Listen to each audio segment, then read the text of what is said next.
Good morning बच्चों। आपको अब ई की साउंड ऑफ वोवल ई के साउंड से शब्द इंग्लिश में कैसे बोले जाते हैं वो पढ़ाएंगे। आपको साथ के साथ बोलना है। सबसे पहले पी है मटर, पी मीन्स मटर। ई डबल जी एग मीन्स अंडा। ये की है चाबी, KEY की। ये नेट है मछली पकड़ने का, NET नेट मीन्स जाल।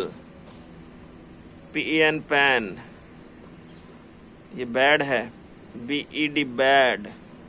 ये कुआ है जिसे इंग्लिश में बोलते हैं वेल, WELL वेल मीन्स कुआ। जीप है ये, JEEP jeep.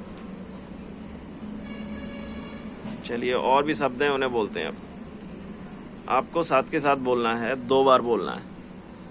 MEN men, TEN ten, HEN हैन,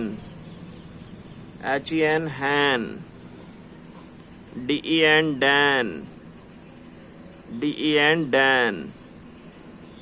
LEG lag,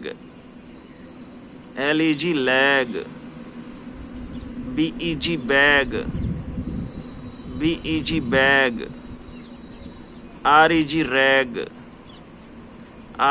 rag, PEG peg,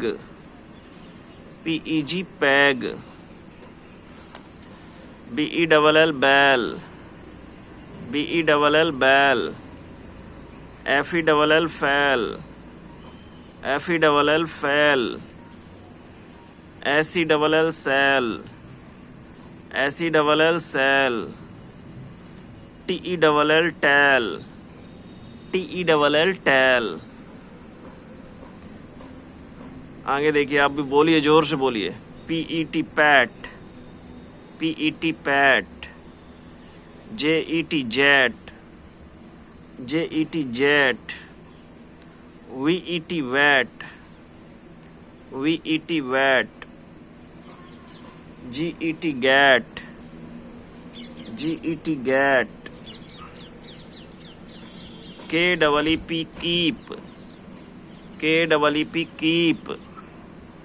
DEEP deep, BEEP beep, SHEEP sheep, seep. इन सबको फिर से आप देखोगे, सुनोगे और बोलोगे तो आपको याद हो जाएंगे स्पेलिंग। कई बार बोलनी है आपको ये। साथ के साथ अपनी कॉपी पर भी लिखते जाइए।